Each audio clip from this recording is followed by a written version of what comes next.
저는 지난 3월 6일 날 아침마당에 출연을 했어요. 근데 제가 아침마당에 4번을 출연을 했어요. 근데 아침마당 관계자들이 그러더라고요. 신부님, 이렇게 4번씩 초대하는 경우가 없대요.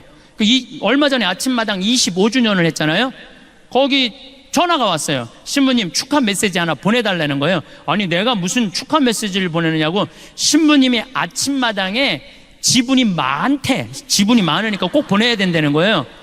근데 이렇게 아침마당에 그렇게 4번씩이나 이렇게 초대한 거는 누가 맨날 회의 때 얘기를 하냐면 이금희 아나운서가 맨날 신부님 모시자고 그러는데요. 2013년에 아침마당 8월 8일 날 출연을 하고 생태마을에 왔는데 직원들이 막 책상을 치고 날 보고 난리가 났어. 왜 그러냐 그랬더니 전화가 완전히 폭주가 되고 뭐 실시간 검색어가 1인데 어떤 할머니 하나가 전화를 해갖고 그랬다는 거예요. 오늘 출연한 신부님 이금희 아나운서하고 너무 잘 어울리니까 결혼시키라고.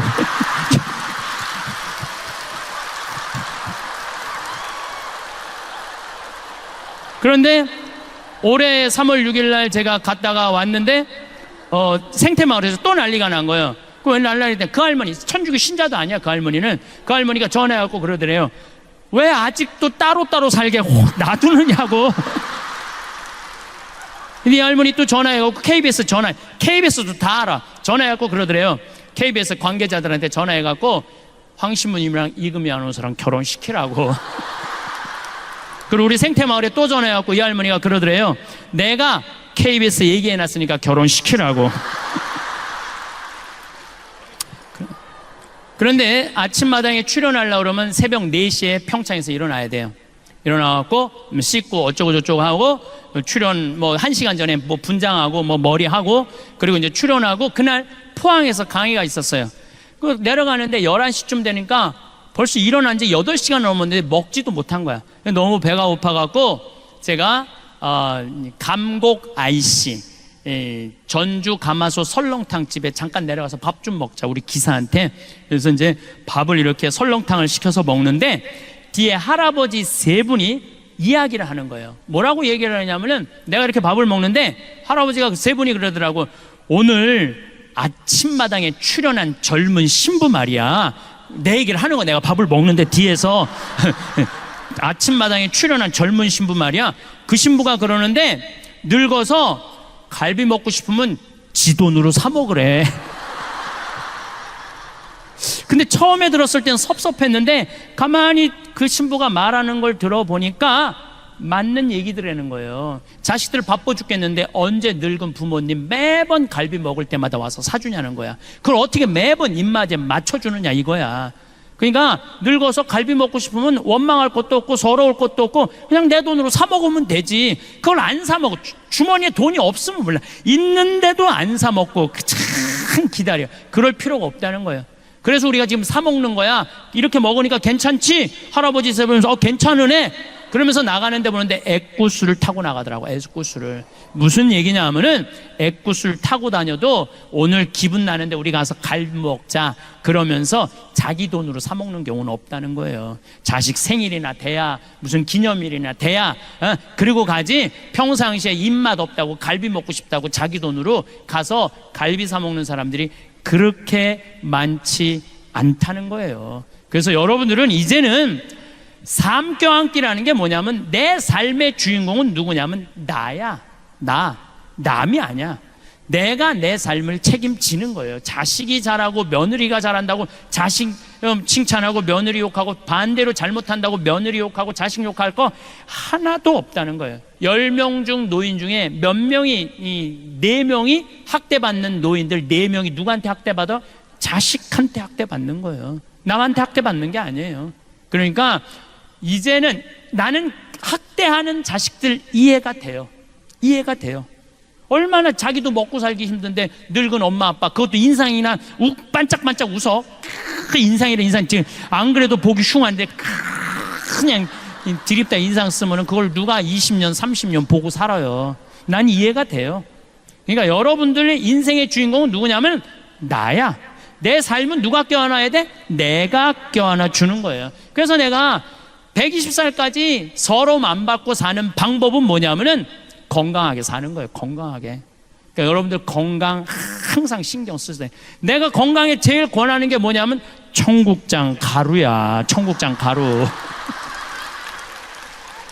이 청국장 가루가 보약 중에 보약이라니까요. 이번에 미국의 FDA 승인을 냈는데 2월 달에 바로 승인이 떨어졌어요. 그래서 수출 1톤 했어요. 벌써 1톤을 수출을 했어요. 예. 보니까 그 성분이 왔는데 정말 철분, 노인들한테 정말 좋은 거예요. 우리 아버지가 4년 전부터 청국장 가루를 드셨어요. 근데 정말 얼굴에서 빛이 나. 당이 있는데 당이 정확하게 100이야, 100. 혹시 여러분들 수원에 가고 중절 모자 쓰고 얼굴에 빛이 나는 할아버지가 있으면 그분이 우리 아버지인 줄 알면 돼. 그분이 우리 아버지야. 예. 며칠 전에도 내가 직접 받은 전화인데 어떤 자매님이 우리 피정에 와갖고 내 이 말 듣고 청국장 가루를 사갖고 자기 남편이 당이 있는데 한 달 먹었는데 당이 딱 120으로 떨어지더래요. 너무너무 신기하다고. 그래서 이 청국장 가루 수입업자가 한국에 와서 우리 된장, 간장, 고추장, 청국장 보더니 이거 다 수입해 가겠다 그러는 거예요. 그러니까 여러분들 나중에는 없어. 살려면 언제 사야 돼? 지금 사야 돼. 내가 저기 갖다 놨어. 저 뒤에다가. 지난번에도 서판교에서 폐암 환자인데 나한테 왔어요. 1년 8개월 됐대요. 항암 한지. 근데 뭘 먹어도 토하는데 우리 청국장 가루 먹으면 안 토한다는 거. 나 그런 암 환자 정말 많이 봤어요. 그런 암 환자. 그래서 여러분들 나는 저 청국장 가루에 대한 신념이 있어요. 내가 첫 해에 50가마를 쏘서 팔았는데 작년에 1,500가마 쏘서 팔았어요. 작년 1,500가마. 올해는 화천 간동농협, 평창농협 계약재배예요. 화천군 전체에 청국장이 1년 생산이 100톤이래. 근데 우리가 50톤 갖고 와요. 평창도 50톤, 1년에 200톤을 써요. 그러니까 4개의 군을 살려 먹이는 것, 4개의 군을. 국민들 건강한 것 뿐만 아니고. 예. 그래서 저는 청국장 가루 10,000가마 써서 파는 게 내 꿈이야. 10,000가마 써서 파는. 나는 돈 벌려고 그냥 버는 거 직원들 월급 다 줘요. 돈 버는 게 중요한 게 아니라 농촌 살리고 국민 살리고 국민들 건강하고. 제가 어제 그 글을 요즘 책 한 권 쓴다고 밤 11시까지 글을 썼는데 제가 쓴 내용이 이런 내용이에요. 어떤 내용이냐면은 우리 한국은 사람 너무 많이 무시해요. 돈 있으면 갑질 많이 해요. 그렇죠? 그 갑질 중에 전화 상담원한테 제일 무시해. 전화 상담원들 여러분들 물건 팔라고 그러면 나 필요 없어요. 딱딱 끊잖아요. 그것도 80만 명이야. 그 사람들이 80만 명인데 그 사람들 다 애 키우고 먹고 살겠다고 하루에 200통씩 그 무시당하면서 사는 거예요. 주 예수를 믿으시오가 복음 전하는 게 아니에요. 주 예수 천당 불신지옥 그게 복음 전하는 게 아니야. 그 사람들은 나는 요즘 그렇게 전화 상담원이 전화 오잖아요. 그러면 내가 이렇게 말해요. 죄송하다고 저 아직은 그 물건이 필요 없다고 다음에 기회 되면 꼭 구입하겠다고. 그럼 그쪽에서요 정말로 떨리는 목소리로 감사하다고 그래요.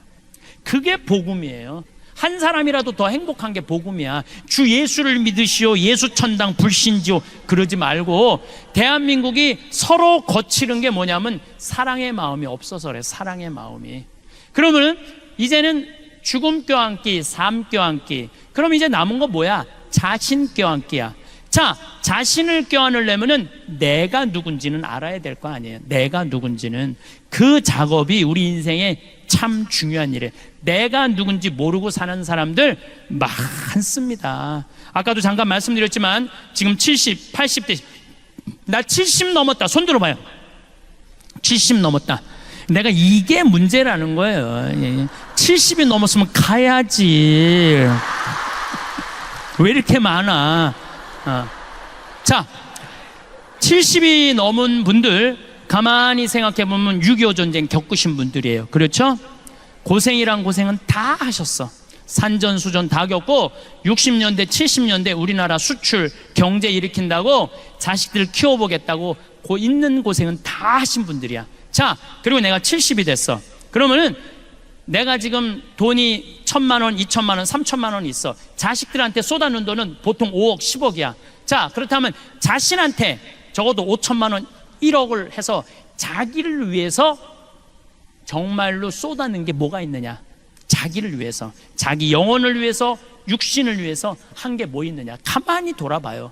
헛산 사람들이 많다는 거예요. 내가 누군지, 나는 누구인가, 어떻게 살아야 되는가, 이거 모르고 끝까지 희생만 하다가 죽을 때 엄마처럼 살지 말아라 이러고 죽는 사람들이 많다는 거예요.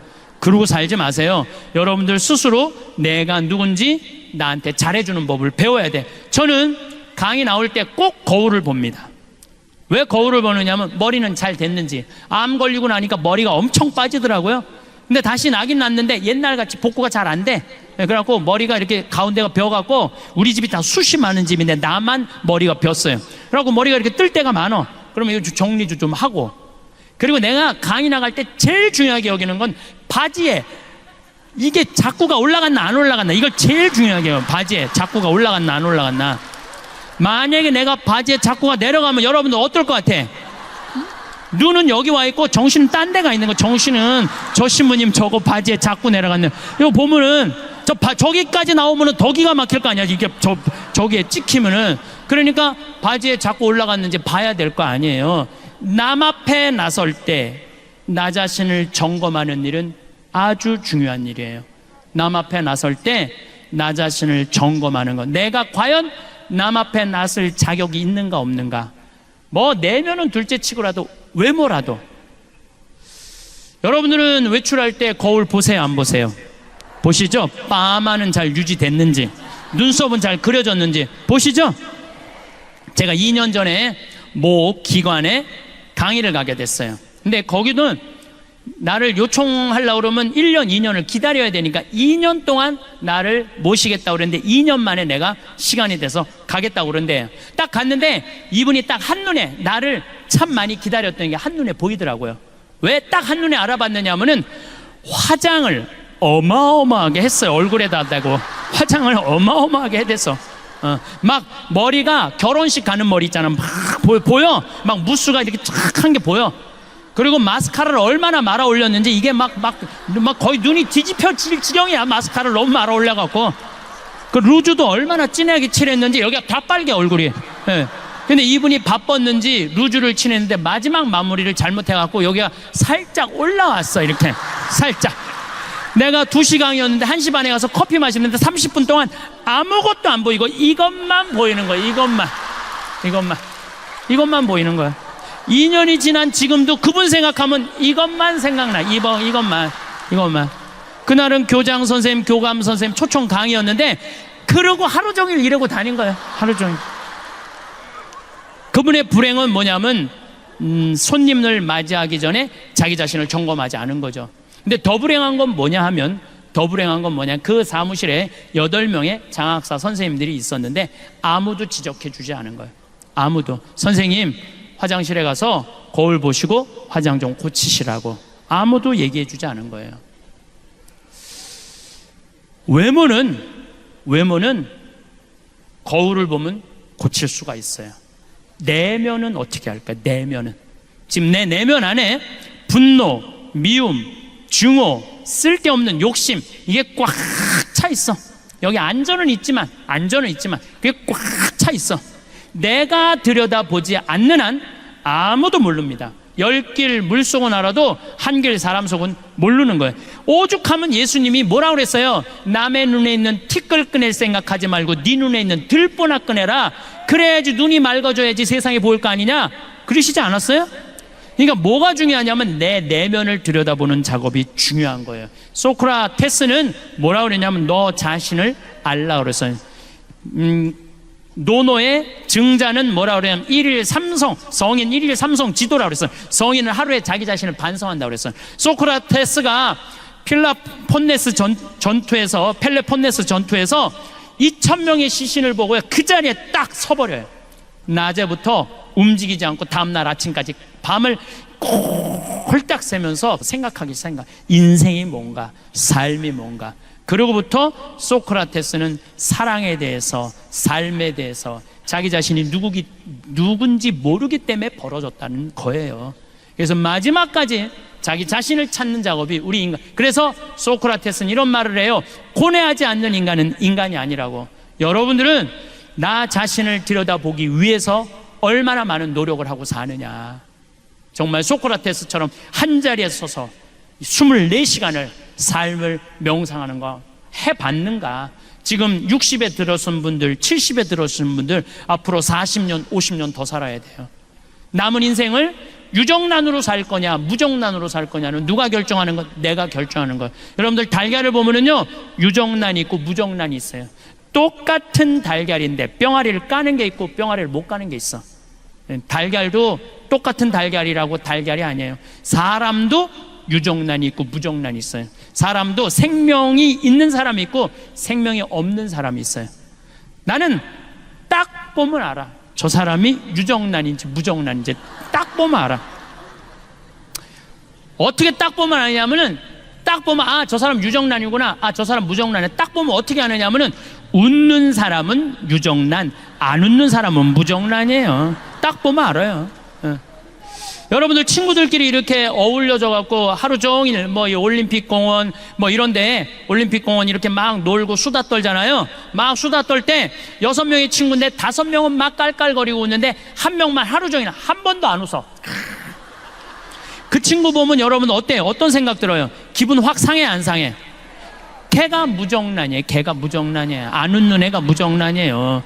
그러면은 그 친구는 왜 안 웃느냐면 그 모임이 재미가 없어서 안 웃는 게 아니에요. 이 사람은 왜, 여기서도 지금 나보고 안 웃는 사람 있어. 그 사람 내 강의가 재미가 없어서 안 웃는 게 아니야. 이 사람은 왜 안 웃느냐면은 남편하고 이혼을 해 마라. 여기 앉아있지만 생각은 그 생각 갖고 있는 거예요. 남편하고 이혼을 해 마라. 자식이 하나 있는데 컴퓨터 게임을 새벽 4시까지 해. 그리고 4시까지, 오후 4시까지 자, 취직도 안 하고 돈도 안 벌고 4시에 일어나고 라면 먹고 또 컴퓨터 게임을 해. 걔 생각하면은요, 아, 한무리 웃긴 얘기를 들어도 웃을 수가 없어요. 근데 여러분들의 걱정하는 거에 96%는 해결할 수 없대요. 자식, 컴퓨터 게임하는 자식 여러분들 해결할 수 있을 것 같아요? 해결 못해요.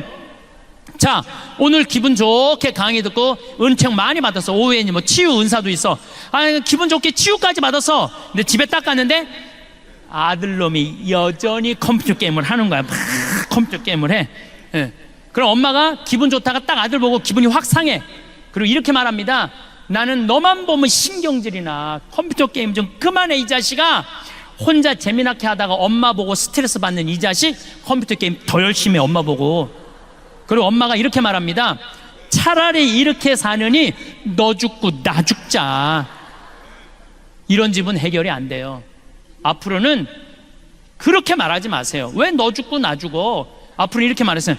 너 죽고 나 살자. 그냥 넌 하다가 죽어. 컴퓨터 게임 하다가 죽어. 나는 살 테니까.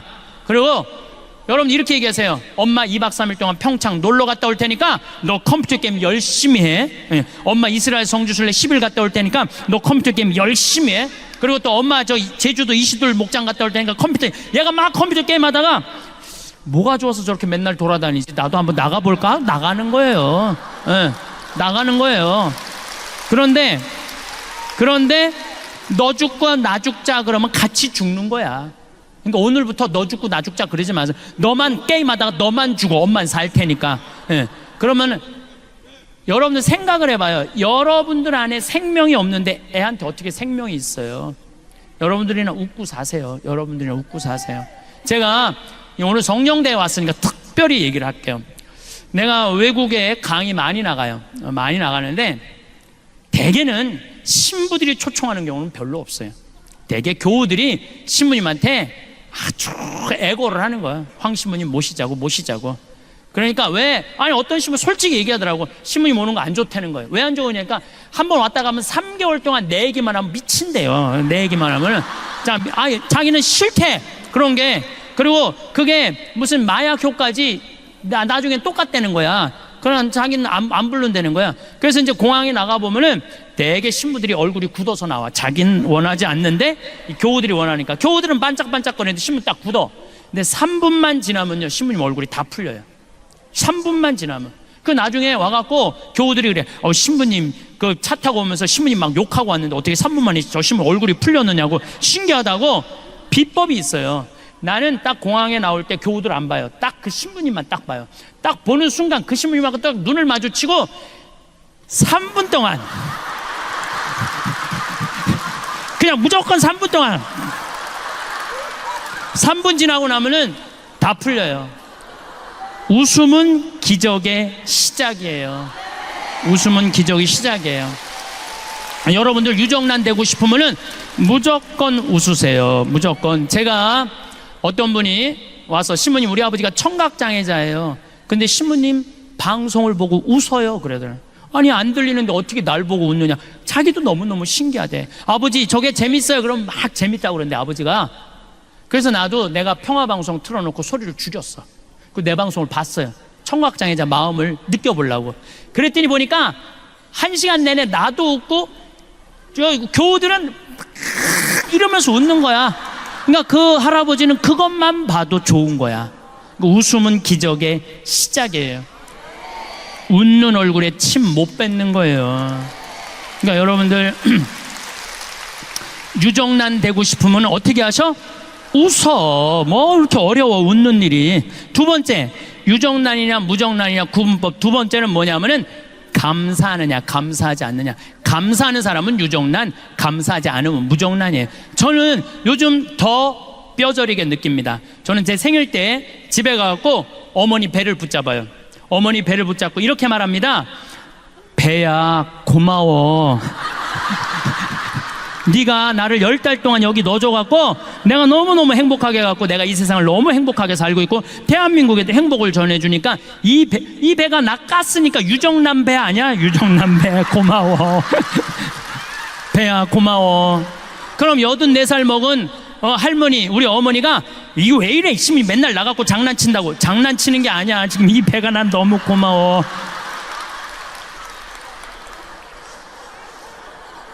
부모하고 자식이 교감이 가장 잘 될 때가 언제냐면 엄마 뱃속에 있을 때래요. 애들 말이, 여러분들 자식이 여러분들 말을 가장 잘 들을 때가 언제냐면 뱃속에 있는 10달이라는 거예요. 여러분들이 행복할 때 애도 행복하고, 여러분들이 화가 날 때 애도 화가 난다는 거예요. 여러분이 신경질 난다고 담배 한 대까지 피잖아요. 애는 60가치를 핀데 덜 받는다고.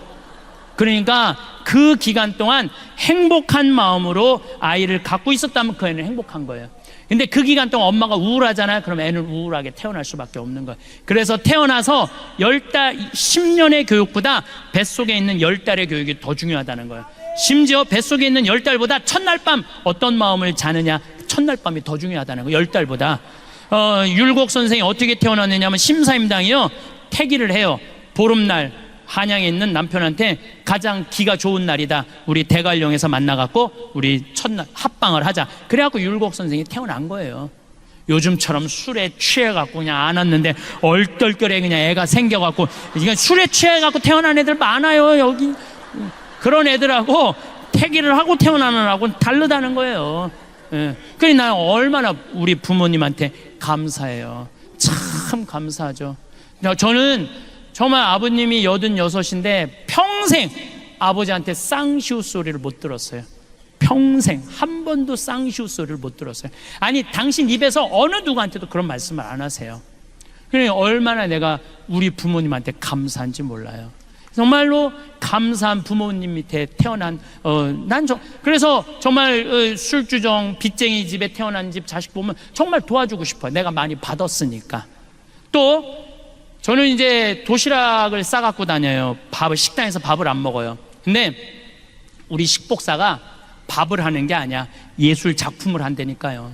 정말 목을 많이 쓰니까 마늘밥, 은행밥, 요즘 두릅밥 해. 두릅 많이 나왔잖아요. 두릅밥 거기다가 이 양배추 탁 말어. 숟가락으로 안 먹어요. 그것만 먹으면 돼. 깻잎 말고. 그 다음에 요즘은 또 저 취 나오잖아요. 곰치 싹 먹으면은요, 이건 예술 작품 먹는 거예요. 그래서 내가 우리 식복사한테 하는 말이, 나는 도시락을 먹는 게 아니다, 예술 작품을 먹는다.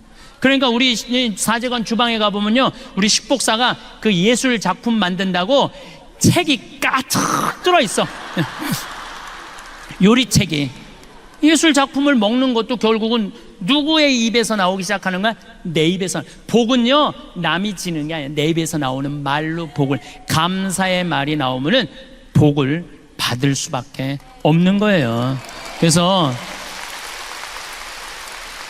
여러분들도 자식들한테 갈비 안 사준다고 어버이날 찾아오지 않았다고 원망하는 말 하지 마세요. 엄마가 해준 것도 없는데 너 정말로 잘 자라줘서 너무 고맙다, 이렇게 튼튼해줘서 고맙다, 맨날 고맙다고 얘기하세요. 그러면은 자식이 잘 되는, 효자도 저절로 효자 되는 거 아니에요. 여러분들이 효자를 만드는 것도 여러분들 하기 나름이야. 맨날 섭섭한 것만 얘기해봐요. 어떤 자식이 효도하겠어요?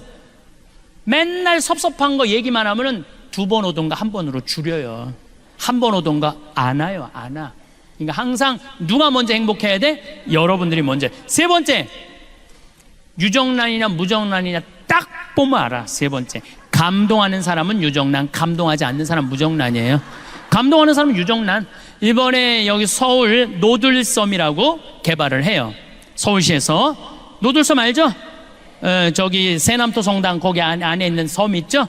노들강변 아시죠? 그 노들섬이야. 그 노들섬을 개발을 하는데 처음에 어마어마하게 서울시에서 공모를 했대. 그리고 10개의 메이저 업체가 선정이 됐대요. 근데 누가 선정이 됐냐면 40대 젊은 교수가 선정이 된 거야. 자기도 놀랬고 다른 뭐 코오롱 이런 데 다 놀랬대. 그 교수가 선정이 돼갖고 선정이 되자마자부터 밟기 시작하는 거야. 네가 하는 프로젝트는 망한다, 망한다, 망한다. 주위에서 모든 우리나라에 내놓으려는 설계가들 망한다, 망한다. 그래서 이 교수가 땅속으로 들어가기 일보 직전이야. 땅속으로. 근데 이 교수가 아버지가 암이 걸려갖고 돌아가실 때 내 죽음 껴안기를 듣고 아버지도 행복하게 돌아가셨고 자기도 그걸로 위로를 받았다는 거예요. 저 황 신부님을 만나면 위로가 될 텐데 아무리 생태마을에 연락해도 내 전화번호를 안 가르쳐주는, 그것도 젊은 여교수인데 가르쳐 주겠어요? 안 가르쳐 주지. 예.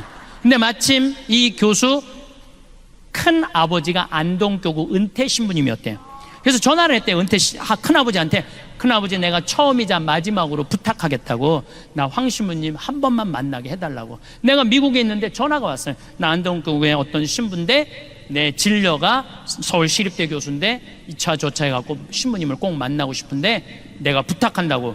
대선배 신부님이 부탁하는데 알겠다고 제가 한국에 들어서 연락하겠다고. 그래서 한국에서 만나갖고 노들섬에 갔어요. 그런데 뭐 거기에 무슨 5천억짜리 오페라 하우스 뭐 이런 걸, 그 교수는 그런 게 아니야. 반대쪽은 유기농 단지, 반대쪽은 나무 조경 잘해서 음악가들 와서 공연하는 거 참 자연스럽더라고요. 보니까 뭐 63빌딩 보이지, 무슨 강남 아파트 보이지, 저 강변 북로 88도로 보이는데 섬에만 딱 들어가니까 마치 새 둥지에 와 있는 기분이야. 보호받는 기분이야. 그래서 40분 동안 내가 뭐라 그러냐, 여기 좋다, 여기 하면 세계적일 것 같아, 너무 좋다. 40분 동안. 그리고 이제 끝났어. 그랬더니 이 교수가 나한테 그러는 거야. 신부님 자신감이 생겼다는 거예요. 뭐가 자신감이 신부님 고견을 들으니까 자신감. 고견이랑 하나도 말한 적이 없어. 여기 좋다, 여기 잘한다, 이게 무슨 고견이야. 자기 자신감이, 확신이 생겼다는 거예요. 여러분들 1살짜리가 왜 걸어? 딱 일어났어. 그럼 엄마 어떻게 박수 치고 난리가 나죠. 얘 일어났다고. 얘가 보니까 엄마가 어마어마하게 좋아. 한번 한 걸음 뛰어볼까? 뛰어봤어. 그랬더니 여러분들 어떻게 해요?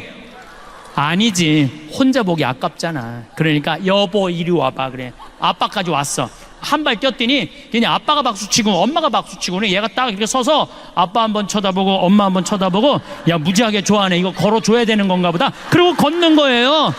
걔가 그래서 걷는 거야. 달래 걷는 게 아니고. 그러니까 무슨 얘기냐면은 애는 감동으로 걷기 시작하는 거예요. 감동으로. 다른 게 아니에요. 여러분들이 몇 살까지 감동해주고 마느냐면 5살까지 감동해주고 말아요. 그 다음부터 여러분들이 뭐라 그래? 죽이고 싶은 5살, 뭐 때려 죽이고 싶은 7살, 이러니까 애들이 성장하다가 마는 거예요. 여러분들이 계속 감동했다면 애는 지금 날아다닐지도 몰라. 애는 날아다닐지도 몰라. 우리가 감동을 멈췄기 때문에 행복하지 않은 거예요. 작년에 LA 한 달 반 우리 고단장님하고 같이 갔었는데 한 달 반 순회 강연이 있었어요. 근데 74살 먹은 마틸다라는 친구가, 나는 늘 말씀드리지만 86살까지 친구예요. 뭐 1살 뭐 어른 이거 없어. 아니 120살까지 사는데 한두 살 가지고 네가 나이 많아 내가 나이 많아, 웃기지 않아요? 여러분들은 20년까지 오늘 이후부터 맘먹어. 그냥 반말해도 돼. 예. 근데 내 친구 74살 먹은 마틸다라는 친구가 신부님 일주일만 시간을 내달라는 거예요. 왜 그러냐? 유타 구경시켜 주겠다는 거야. 서부 영화 보면 막 바위 솟아 있는데. 근데 이 마틸다는 세탁소 하는 사람이에요. 가난한 여인이야. 그야말로 가난한 과부고. 그런데 10년 전에 내 강이 가슴이 떨릴 때 가야지 다리가 떨릴 때 가면 안 된다는 얘기를 듣고, 그때부터 시간만 남은 세탁소를 닫고 미국 전역을 여행을 다니는 거야. 그분이 그런 말을 해. 나는 인생이 180도 달라졌다고. 내가 돈 모아서 싸들 것도 아니고 모으는 대로 여행 다닌다는 거야. 그러니까 그 성당에서 제일 행복한 사람 마틸다. 들고 다니는 거야. 제일 행복한 사람 마틸다. 그래서 시부님하고 여행을 가고 싶다고 그 3,000km가 되는 데를 3번을 답사를 갔다 온 거예요. 이 74살짜리가. 그러니까 딱 브라이어스 캐년, 캐년랜드, 그랜드 캐년, 델리키드 아치, 그 미국에서 최고로 경치 좋은데 3번을 다 본 거야, 이분은. 그러니까 딱 경치 좋은 데 가고 이분은 경치를 안 보더라고. 나를 보더라고, 나를. 내가 감동하느냐, 데려다 놨으니까 네가 놀래느냐 안 놀래느냐 그거 보고 싶은 거죠. 근데 내가 정말로 그 뷰포인트에 딱 서갖고 내 반응은 정말 이랬어요. 오 마이 갓, 여기 죽인다. 좋아, 아주 좋아. 일주일 내내 그랬어. 일주일 내내. 그랬더니 8명이 여행을 같이 갔는데 그분들이 70평생을 다니면서 이렇게 행복한 여행은 처음 간다는 거예요. 여러분들, 여행은요 어디를 가느냐가 중요한 게 아니에요. 누구랑 가느냐가 중요한 거예요. 누구랑. 감동할 줄 아는 사람이랑 가면은요 그 여행은 즐거운 거예요. 근데 내가 잘난 척 한다고 델리키드 아치라고 우리나라 설악산 울산바위 비슷해요. 거기 가고 여기 우리나라 설악산 울산바위만 못하네. 3,000km나 와서 내가 기껏 핸대는 소리가 우리나라 설악산 울산바위만 못하네. 그러면 그분은 기운이 쭉 빠질 것 같아요, 안 빠질 것 같아요? 쭉 빠지죠. 꼭 여러분들 친구들 중에 이런 애들이 있어요. 나름 경치 좋은 데 데리고 갔는데 핸대는 소리가 뭐 한다고 여기까지 와. 그런 애들 있어요, 없어요? 꼭 있어. 그런 애들. 그런 애들이 무정란이에요. 그런 애들이 사람 기운 빠지게 하는 애들. 그 멀리 데리고 왔으면은 야 좋다, 정말로 멋있다, 이렇게 좋은 데를 어떻게 알았니? 이러면요 사람이 행복한 거예요. 뭐 그거 돈 든다고. 자, 웃고 감사하고 감동하는데 돈 들어요, 돈 안 들어요? 꼭 돈이 많아야 유정란이에요? 돈 한 푼도 없어도 유정란 할 수 있어요. 저는 요즘 방송을 보면서 무슨 진경중 검사장, 무슨 뭐 변호사 막 감옥에 뛰어들어가고 뭐 저기 뭐 한진해운가 무슨 최은영 뭐 회장 막 그 감옥에 뛰어들어가면서 돈이 앙화로다 이런 생각이 들어. 더욱이 신교코 그 집안 보면서 여러분들 그게 행복해요? 94살 돼가고 정신감정하러 왔다 들어갔다 하고. 여러분들 돈 많은 거 부러워할 필요 하나 없어요. 이건희 회장님이 재산이 12조 5,900억이야. 좀 주식이 떨어졌고 11조 7천억으로 떨어졌어요. 자, 이건희 회장님이 쓰러진 지 5월 10일이 2년 되는 날이야. 벌써 이제 2년 이제 10일이 지났어요. 한 달이 지났어. 2년 10일. 이건희 회장님이 살아있을 때, 쓰러지지 않았을 때 11조나 되는 돈을 소년소녀 가장한테, 그 다음에 무슨 심장병 어린이한테, 독거 노인한테, 아니면 병원에 학교 장학금으로 내놨다면은 아마 이건희 회장님 쓰러지고 난 다음에 촛불 기도회 무슨 성령, 이건희 회장 회복 성령 기도회 막 이런 거 많이 했을 거예요 아마. 근데 여러분들 혹시 이건희 회장님 쓰러져갖고 빨리 일어나게 해달라고 묵주기도 오단한 사람들이 있어 혹시? 내가 이건희 회장이 무정란이라는 게 아니에요. 사람은요 마지막에 돈을 남기는 게 아니에요. 이 사람이 얼마나 가치 있게 살았느냐 안 살았느냐 그게 중요한 거예요. 이건희 회장은 저 11조 7천억 때문에 지금 죽지도 못하고 있어요. 저걸 뭐라고 그랬냐면 살아있는 것도 아니고 죽어있는 것도 아니에요. 저거는 참 불쌍하잖아요. 예. 여러분들이 유정란이 될 거냐 무정란이 될 거냐, 나누느냐 나누지 않느냐에 따라서 유정란 무정란이 결정되는 거예요. 나누는 사람은 유정란, 안 나누는 사람은 무정란이에요. 제가 4년 전부터 잠비아 봉사 선교를 떠나기 시작을 했는데 혼자 가기가 멋져갖고 내가 세례준 치과 의사한테 야, 너 그 잠비아에 치과가 하나도 없대더라. 가서 입 빼주러 가자. 며칠 가야 돼요? 가는데 이틀, 오는데 이틀. 그러니까 적어도 보름은 가야지. 그랬더니 신부님 죄송하다는 거예요. 못 가겠다는 거. 왜 못 가냐 그러니까 자기 병원 잘 되면은 한 달에 8천만 원에서 1억 버는데 보름이면 5천만 원이 날아가는 거 아니에요. 그래도 착해. 신부님 2천만 원 봉헌할 테니까 이거 갖고 도와주고 오시라고. 그리고 싹 발을 뺄라고 그러더라고요. 그래서 내가 이렇게 말했어요. 그런데 너 있잖아, 2천만 원도 봉헌하고 너도 가야 돼. 그리고 데려갔어요. 데려왔는데 거기는요, 이가 우리보다 한 배 반이 길어요. 그래갖고 썩어도 빼지를 못해. 썩었는데 이게 빼지를 못하니까 얼마나 아파요. 그렇지 않겠어요? 이걸 빼주니까 너무너무 시원해하는 거야. 내가 이번에는 갖고 올 판이야. 여러분들 보여주려고. 이렇게 길어. 이렇게. 정말 놀랬어요. 예. 그러니까 그 사람들은 42살밖에 못 사는 거야. 그러니까 거기 치과가 의사가 왔다니까 이 아픈 사람들이 트럭을 타고 10시간을 타고 오는 거, 밤새. 그러니까 의사들이 3명이 갔는데 밥 먹을 시간이 없고 컵라면 먹고, 그리고 파김치가 돼서 저녁에 말씀 나누기를 하는데 이렇게 말하더라고요. 신부님, 저는 20년 동안 의사 생활하면서 보람이라는 걸 느껴본 적이 없다는 거예요. 지겨웠다는 거예요. 그런데 여기 와서 의사 되길 잘했다는 거예요. 근데 그 의사는 봉사활동 떠나기 전에 맨날 나한테 뭐라 그러냐면, 신부님, 저 비행기에서 떨어져서 죽었으면 좋겠어요. 저 차가 와서 쳐서 죽었으면 좋겠어요. 왜 그러냐? 돈 그렇게 잘 버는데 건물을 큰 거를 사놓고 그걸 해댈래라고 그러니까 물을 안 먹고 진료를 해요. 너 왜 물을 안 먹고 진료하냐니까 화장실 가는 시간이 아까워서 물을 안 먹어. 그러니까 하루 종일 뼈가 빠지게 진료만 보는 거야. 그러니까 죽고 싶다는 거야. 여러분들, 이 세상에서 제일 무서운 단어가 뭔지 아세요? 확장 이전이야. 아파트도 확장 이전에 갈 때 힘든 거야. 가게도 확장 이전에 갈 때 힘든 거예요. 그냥 있는 대로 살아야지 뭐 좋은 거 있다 확장 이전에. 그러니까 돈을 그렇게 큰 건물을 사놓으니까 사는 게 기쁘지가 않는 거야. 그래서 넌 인생이 그런 게 아니다. 4년 전부터 내가 그 의사한테 가르친 게 뭐냐면 먹고 마시고 노는 걸 가르쳤어요. 먹고 마시고 노는 거를. 그런데 나 얼마 전에 물어봤어요. 너 화장실도 안 가고 진료 볼 때랑 이렇게 먹고 마시고 놀 때랑 버는 돈이 어때? 그랬더니 배시시 웃으면서 한다는 소리가, 신부님, 이상하게 그때보다 훨씬 더 많이 번다는 거예요. 너무너무 신기하다는 거예요. 그거 왜 더 버느냐? 내가 분석을 해줬어. 내가 너 4년 동안 치과 다녀보니까 위생사가 한 명도 안 간둔 거야. 그전에는 3개월에 한 번씩 바뀌었거든요. 3개월에 힘들으니까 모든 의사부터, 죽고 싶은 의사가 뭐 웃겠어요? 그냥 인상을 쓰고 하니까 환자들이 해다가 다 가는 거예요. 근데 지금은 다 반짝반짝 웃어. 그리고 뭐 추석에 10일 놀고, 성지순례 간다고 10일 놀고, 이번에 잠비아 간다고 보름 놀고, 과달루페 성지 간다고 또 10일 논대. 한 달 1년에 40일 노는 병원을 누가 관둬요? 죽어라고 붙어 있는 거지.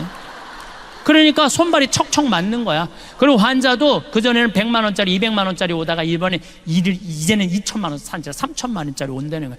여러분들이 뼈가 빠지게 일한다고 돈 버는 거 아니에요. 사람은요, 먹고 마시고 놀 줄 알아야 돼요.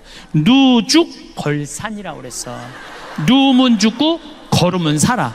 자, 여기 계신 분들 돈 쓰는 거 아깝다고 집에 누워 있잖아요. 그럼 여러분들 치매 걸리고 허리 아프고 다리 아프고 위장 망가져갖고 병원비로 다 날라가요. 그렇게 병원비로 날리는 게 나아. 맡기고 평창이고 무슨 삼성산이고 이스라엘이고 이시돌 목장이고 돌아다닐 수 있을 때까지 돌아다니다가 86살에 그냥 죽는 게 나아. 어느 게 나아요? 누죽걸산이라고 그랬어요. 그래서 우리 청국장 사 먹고 돌아다니기 시작하세요. 우리 청국장 사 먹고 돌아다니기 시작하세요. 예. 저는 여러분들이 복음이라는 게 딴 게 아니에요. 이 세상을 살면서 기쁘게 사는 거야. 기쁘게. 슈바이처 박사가 뭐라고 그러냐, 기쁨 없는 그리스도인이 복음을 방해한다고 그랬어요. 기쁨 없는 그리스도인들이. 그래서 여러분들 유정란들 되기를 바라겠습니다. 감사합니다. 이 인생의 오후를 맞이한 지금 우리는 비로소 깨닫게 됩니다. 그동안 얼마나 많은 것들에 의존하며 살아왔는지를 말입니다. 젊은 시절에는 성공이라는 이름으로, 중년에는 자녀들의 미래라는 명목으로, 그리고 노년에는 경제적 안정이라는 핑계로 진정한 자신을 뒤로 미루어 왔습니다. 하지만 이제는 다릅니다. 세월이 우리에게 선물한 가장 소중한 깨달음이 있다면 그것은 바로 삶의 진정한 주인은 나 자신이라는 것입니다. 돌이켜보면 우리는 참으로 많은 것들에 기댄 채 살아왔습니다. 자녀들이 잘 되기를 바라며 그들의 성공을 나의 행복과 동일시했고 통장 잔고의 숫자가 늘어나는 것을 보며 안도감을 느꼈습니다. 마치 그것들이 우리 삶의 든든한 지주인 양 여겨왔지요. 하지만 시간이 흐르고 나니 알게 되었습니다. 자녀들은 그들만의 인생을 살아가야 하고 돈은 우리에게 편안함을 줄 수는 있어도 진정한 기쁨을 선사하지는 못한다는 것을 말입니다. 진정한 자유란 무엇일까요? 그것은 외부의 어떤 것에도 좌우되지 않는 마음의 평정입니다. 자녀가 연락하지 않아도, 주식이 떨어져도, 건강이 예전만 못해도 흔들리지 않는 내면의 중심을 갖는 것입니다. 이것이 바로 삶의 주인이 되는 첫 번째 조건입니다. 우리가 나이를 먹으며 얻게 되는 가장 큰 특권 중 하나는 이런 자유로운 마음을 가질 수 있다는 것입니다. 생각해 보십시오. 젊은 시절에는 남들의 시선이 그토록 중요했습니다. 동창회에 가면 누구는 얼마나 성공했는지, 누구의 자녀는 어떤 대학을 갔는지가 화제의 중심이었지요. 하지만 지금은 어떻습니까? 그런 것들이 과연 우리를 행복하게 만들어 주었을까요? 오히려 끊임없는 비교와 경쟁 속에서 우리는 정작 중요한 것을 놓치고 살아온 것은 아닐까요? 진정한 행복은 훨씬 단순한 곳에 있습니다. 아침에 눈을 뜨고 또 다른 하루를 맞이할 수 있다는 것, 따뜻한 차 한 잔을 마시며 창밖을 바라보는 여유, 오래된 친구와 나누는 소탈한 대화, 손자녀들의 해맑은 웃음소리에서 느끼는 따스함. 이 모든 것들은 돈으로 살 수 없고 다른 누군가가 대신 느껴줄 수도 없는 나만의 소중한 경험들입니다. 자녀들에게 의존하는 삶에서 벗어난다는 것은 그들을 사랑하지 않는다는 뜻이 아닙니다. 오히려 그 반대입니다. 우리가 스스로 행복할 때 우리는 자녀들에게 진정한 선물을 주는 것입니다. 그들이 부모를 걱정하지 않아도 되는 자유, 그들 자신의 삶에 집중할 수 있는 여유를 선사하는 것이지요. 독립적이고 만족스러운 부모의 모습이야말로 자녀들에게 줄 수 있는 가장 큰 유산입니다. 돈에 대한 집착에서 벗어나는 것도 마찬가지입니다. 물론 경제적 안정은 중요합니다.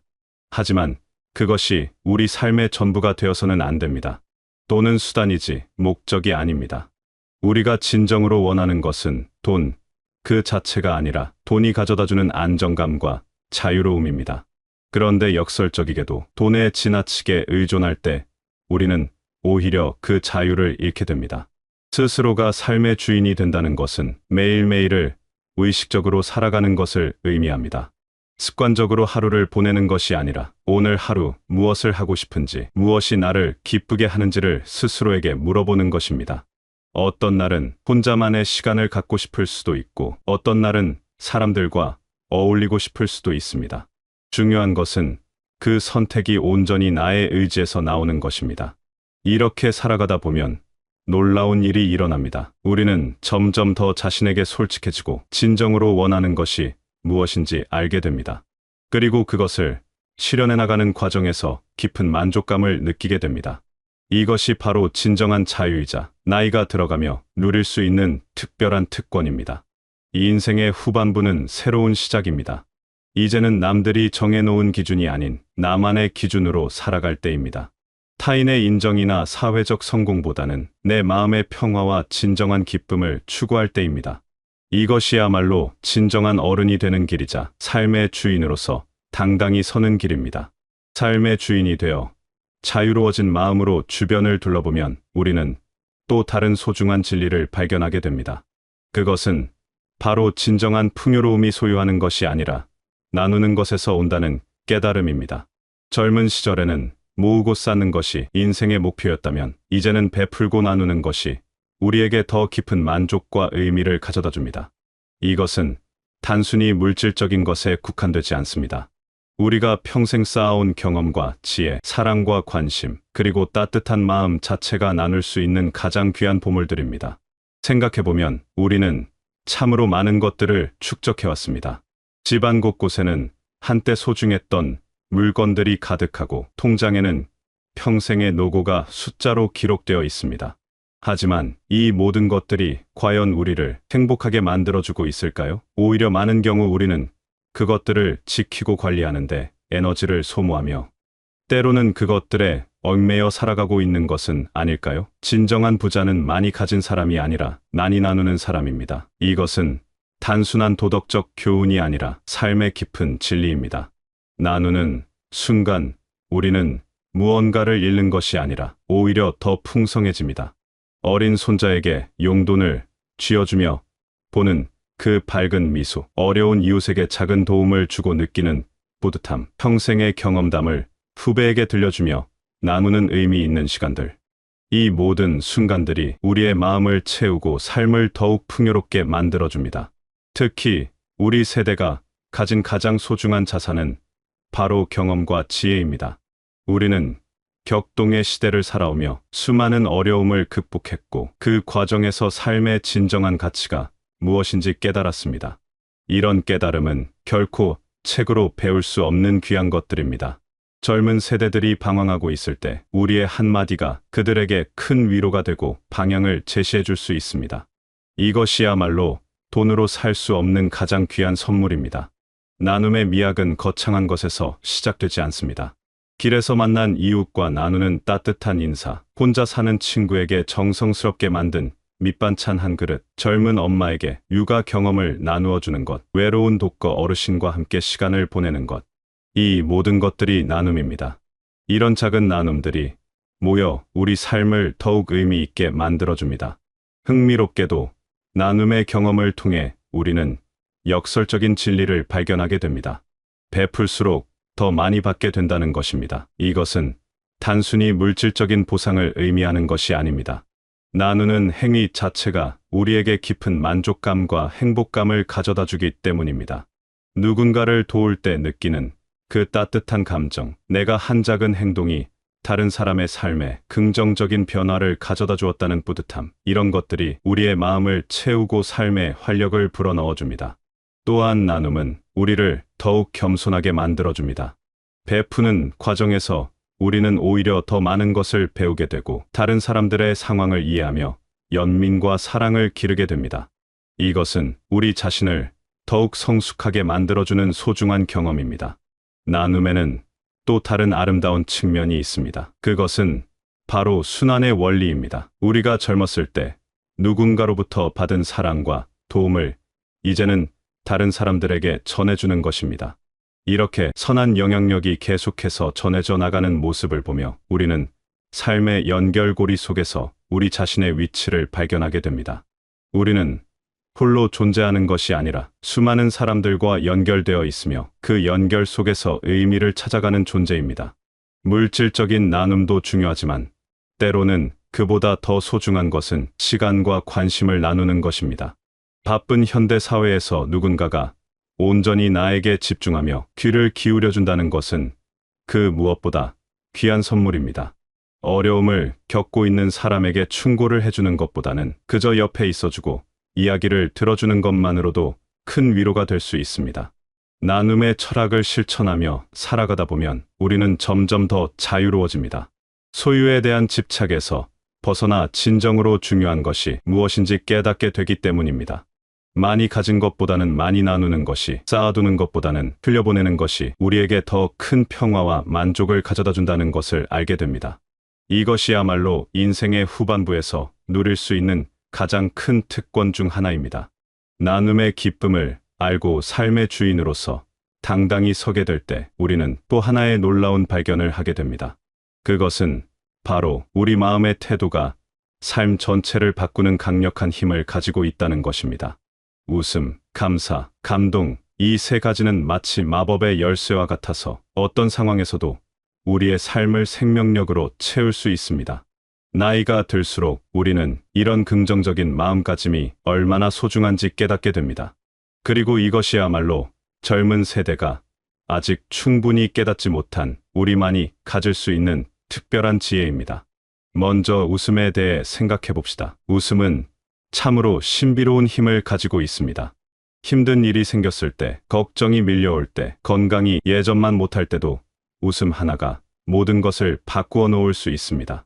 젊은 시절에는 웃음이 단순히 즐거움의 표현이라고 생각했지만 이제는 그것이 삶을 대하는 하나의 철학이라는 것을 압니다. 웃음은 우리가 인생의 무게를 견디면서도 가벼움을 잃지 않는 방법입니다. 오랜 세월을 살아오면서 우리는 수많은 어려움을 겪었습니다. 전쟁을 겪었고, 가난을 이겨냈고, 자식들을 키우며 온갖 고생을 했습니다. 하지만 그 모든 것들을 이겨낼 수 있었던 것은 바로 웃음 때문이었습니다. 아무리 힘든 상황에서도 웃을 수 있는 여유를 잃지 않았기에 우리는 오늘날까지 건강하게 살아올 수 있었습니다. 이제 그 웃음은 더욱 깊어지고 넓어졌습니다. 단순한 즐거움을 넘어서 삶의 모든 것을 포용하는 너그러움이 되었습니다. 웃음의 가장 아름다운 점은 그것이 전염된다는 것입니다. 우리가 웃으면 주변 사람들도 덩달아 웃게 됩니다.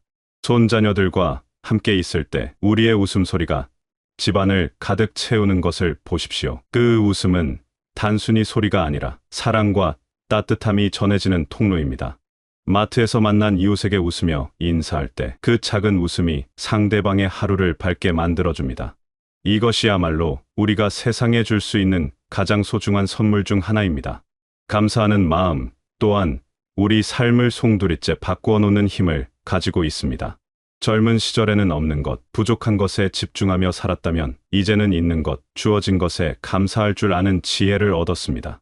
매일 아침 눈을 뜰 수 있다는 것, 따뜻한 집이 있다는 것, 사랑하는 사람들이 있다는 것, 이 모든 것들이 얼마나 소중한 선물인지 깨닫게 됩니다. 감사는 단순히 좋은 것들에 대해서만 느끼는 것이 아닙니다. 때로는 어려움과 시련에 대해서도 감사할 수 있습니다. 왜냐하면 그 모든 경험들이 우리를 지금의 성숙한 모습으로 만들어 주었기 때문입니다. 병을 알아본 사람만이 건강의 소중함을 알 수 있고, 가난을 경험해 본 사람만이 작은 것에도 감사할 줄 알게 됩니다. 이런 깨달음은 우리 세대만이 가질 수 있는 특별한 자산입니다. 감사하는 마음은 우리의 시선을 바꾸어 놓습니다. 같은 상황이라도 어떤 마음으로 바라보느냐에 따라 전혀 다른 의미가 됩니다. 비가 오는 날을 보면서 날씨가 우울하다고 생각할 수도 있지만 농작물들이 기뻐할 것이다. 집안에서 책을 읽기 좋은 날이다라고 생각할 수도 있습니다. 이런 긍정적인 시선은 하루하루를 더욱 풍성하게 만들어줍니다. 그리고 감동이 있습니다. 나이가 들수록 우리는 더욱 쉽게 감동하게 됩니다. 이것은 감성이 예민해져서가 아니라 삶의 진정한 가치를 깨닫게 되었기 때문입니다. 꽃이 피는 것을 보며 감동하고, 아이들의 천진난만한 모습에 감동하고, 부부가 손잡고 걸어가는 모습에 감동합니다.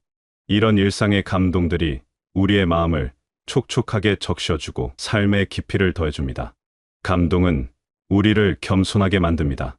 자연의 아름다움 앞에서, 인간의 선함 앞에서, 생명의 신비로움 앞에서 우리는 겸손해집니다. 그리고 이런 겸손함이 우리를 더욱 성숙하게 만들어줍니다. 모든 것을 안다고 생각했던 젊은 시절과 달리 이제는 모르는 것이 더 많다는 것을 알게 되었습니다. 그리고 그 무지를 인정하는 것이 오히려 더 큰 지혜라는 것을 깨달았습니다. 이 세 가지 웃음, 감사, 감동은 서로 연결되어 있습니다. 감사하는 마음이 있으면 쉽게 감동받을 수 있고, 감동이 있으면 자연스럽게 웃음이 나옵니다. 웃음이 있으면 더 많은 것에 감사하게 되고, 그 감사가 또 다른 감동을 불러일으킵니다. 이렇게 선순환이 일어나면서 우리의 삶은 점점 더 풍요로워집니다. 무엇보다 중요한 것은 이런 긍정적인 태도가 단순히 우리 자신만을 위한 것이 아니라는 점입니다. 우리의 웃음, 감사, 감동은 주변 사람들에게도 전해집니다. 자녀들이 힘들어할 때 우리의 긍정적인 에너지가 그들에게 힘이 되어주고, 친구들이 우울해할 때 우리의 밝은 모습이 그들에게 위로가 되어줍니다. 이것이야말로 우리가 세상에 줄 수 있는 가장 소중한 선물입니다. 특히 젊은 세대들에게는 우리의 이런 모습이 큰 교훈이 됩니다. 그들은 아직 경쟁과 성공에만 매달려 있습니다. 하지만 우리의 여유롭고 긍정적인 모습을 보며 그들도 언젠가는 진정한 행복이 무엇인지 깨닫게 될 것입니다. 우리는 살아있는 교과서입니다. 우리의 삶 자체가 그들에게 이렇게 살아도 행복할 수 있다는 메시지를 전달합니다. 긍정적인 태도를 유지하는 것은 쉽지 않습니다. 몸이 아프고 경제적 어려움이 있고 외로움을 느낄 때도 있습니다. 하지만 바로 그럴 때일수록 우리는 웃음, 감사, 감동의 힘을 더욱 필요로 합니다. 이것들은 우리가 어려움을 이겨내는 무기이자 삶의 의미를 찾게 해주는 나침반입니다.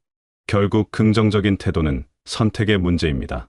같은 상황이라도 어떤 마음으로 받아들이느냐에 따라 전혀 다른 삶이 됩니다.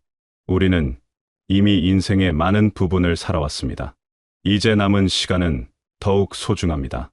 그 소중한 시간을 불평과 걱정으로 채울 것인가, 아니면 웃음과 감사와 감동으로 채울 것인가, 선택은 우리에게 달려 있습니다.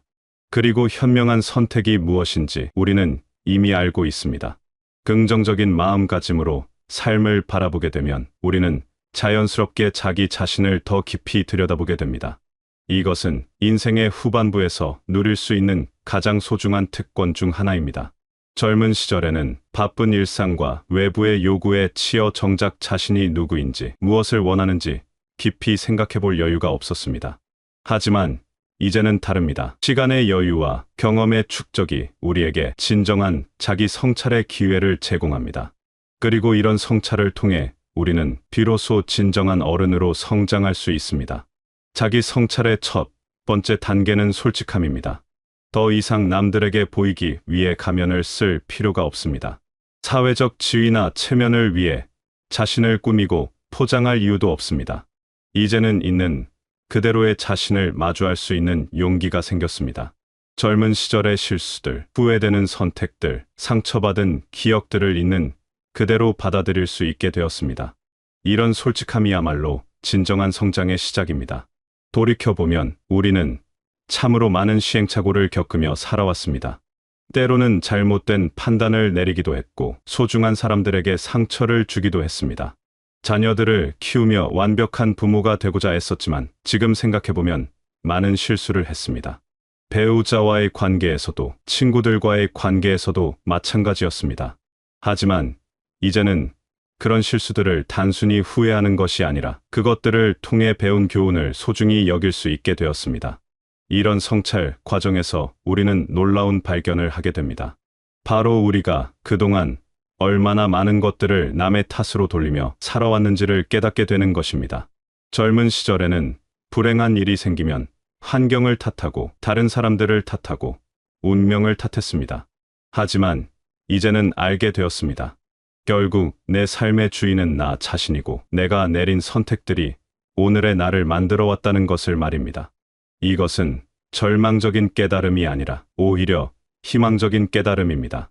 왜냐하면 이제부터라도 다른 선택을 할 수 있다는 것을 의미하기 때문입니다. 자기 성찰의 과정에서 우리는 또한 용서의 힘을 배우게 됩니다. 먼저 자신을 용서하는 것부터 시작합니다. 완벽하지 못했던 과거의 자신을, 실수를 반복했던 자신을, 때로는 이기적이었던 자신을 용서합니다. 이런 자기 용서는 단순히 과거를 잊자는 것이 아닙니다. 오히려 그 모든 경험들을 받아들이고 그것들이 지금의 성숙한 자신을 만들어준 소중한 과정이었다는 것을 인정하는 것입니다. 그리고 나서 우리는 다른 사람들을 용서할 수 있게 됩니다. 오랫동안 마음 속에 품고 있던 원망과 분노를 내려놓을 수 있게 됩니다. 나를 실망시켰던 사람들, 상처를 주었던 사람들, 이해해주지 못했던 사람들을 용서할 수 있게 됩니다. 이것은 그들의 잘못을 정당화하는 것이 아니라 그 무거운 짐을 더 이상 지고 살지 않겠다는 결심입니다. 용서는 상대방을 위한 것이 아니라 나 자신을 위한 것입니다. 이런 용서의 과정을 거치면서 우리는 점점 더 자유로워집니다. 과거의 상처나 원망에 얽매여 살지 않고 현재에 집중할 수 있게 됩니다. 그리고 이런 자유로움 속에서 우리는 진정한 평화를 찾을 수 있게 됩니다.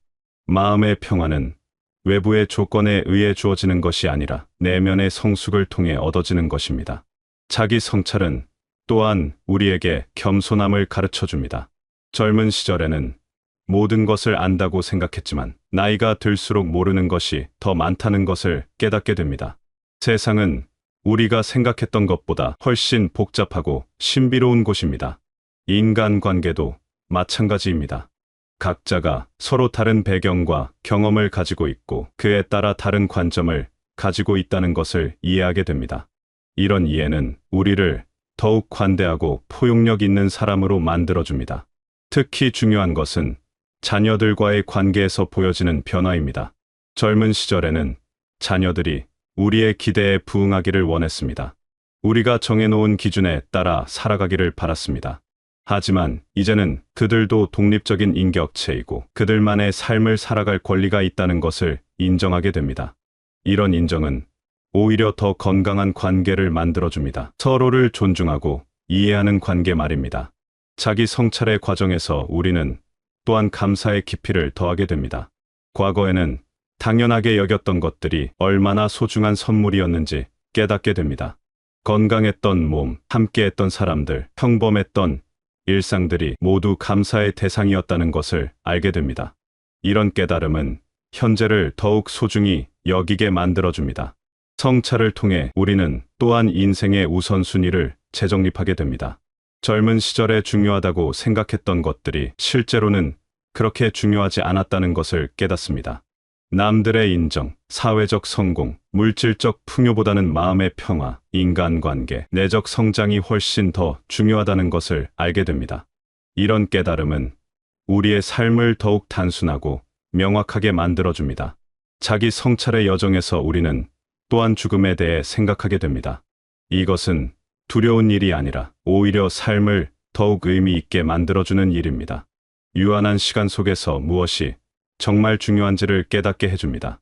그리고 이런 깨달음은 우리로 하여금 더욱 진정성 있게 살아가도록 만들어줍니다. 진정한 성찰은 혼자만의 일이 아닙니다. 때로는 신뢰하는 사람들과 깊은 대화를 나누며 자신을 돌아보기도 합니다. 오랜 친구와 나누는 솔직한 이야기, 배우자와 함께 걸어온 길을 되돌아보는 시간들이 모두 성찰의 과정입니다. 이런 나눔을 통해 우리는 더욱 깊은 이해에 도달할 수 있습니다. 자기 성찰의 결과로 우리는 더욱 진정한 자신이 될 수 있습니다. 가면을 벗고 꾸밈없는 모습으로 살아갈 수 있게 됩니다. 이것은 방종이 아니라 오히려 더욱 책임감 있는 태도입니다. 자신의 한계를 인정하면서도 그 한계 안에서 최선을 다하는 성숙한 자세입니다. 결국 자기 성찰을 통해 우리가 도달하는 곳은 평화입니다. 자신과의 평화, 타인과의 평화, 그리고 삶과의 평화입니다. 이런 평화는 아무것도 하지 않는 정적인 상태가 아니라 모든 것을 받아들이면서도 최선을 다하는 역동적인 상태입니다. 이것이야말로 인생의 후반부에서 누릴 수 있는 가장 큰 축복이자 우리가 젊은 세대에게 보여줄 수 있는 가장 아름다운 모습입니다. 진정한 어른의 모습, 삶의 주인으로서 당당히 서 있는 모습 말입니다.